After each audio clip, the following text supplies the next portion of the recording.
Hello and welcome. My name is Tenzin Tharpa, and I'll be reading from my short text, Mental Discipline, which is part of my Skillful Living series. You can download a print copy of this text and many others from my website at tenzintharpa.com. And just a reminder that although my work is free, as a Buddhist monk, I do rely on donations to sustain myself and my work. So, if you find my work of value, consider making a donation at my website. Mental Discipline by Venerable Tenzin Tharpa. The Buddhist path begins with the cultivation of ethics and a disciplined mind.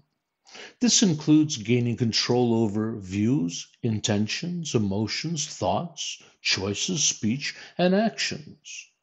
No progress begins and no attainments are gained without mental and emotional discipline. The cultivation of mental discipline, which leads to all positive qualities, is the true path, and to be inseparable from that discipline, the true goal. Mental discipline equals happiness. This is a truth that is often counterintuitive and hard for some to accept. Many associate mental discipline with repression or denial of joy, spontaneity, or fun. However, rightly understood, mental discipline is about clarity and not merely constraint. It's about knowing and holding rationally accepted boundaries of both our internal and external environments. It's about being skillful in adapting and cultivating behaviors that bring us closer to our goals. Conversely, the lack of mental discipline is like living in a clouded reality where we are oblivious to the importance of our choices and actions.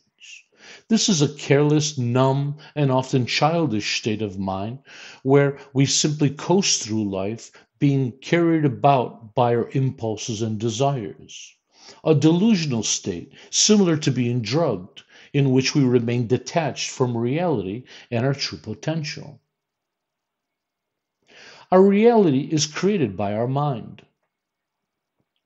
Our reality is an interpretation generated by our minds.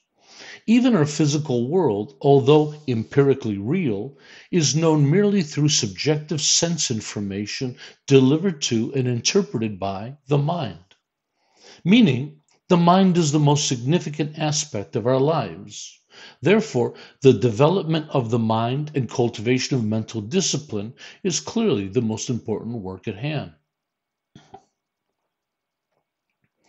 The cultivation of mental discipline is the cultivation of free will.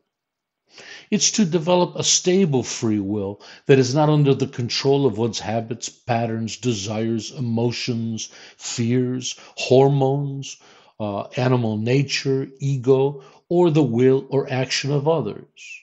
To cultivate a stable and mature mind that is not vulnerable to manipulation, exploitation, deception, or mistreatment by others or by ourselves.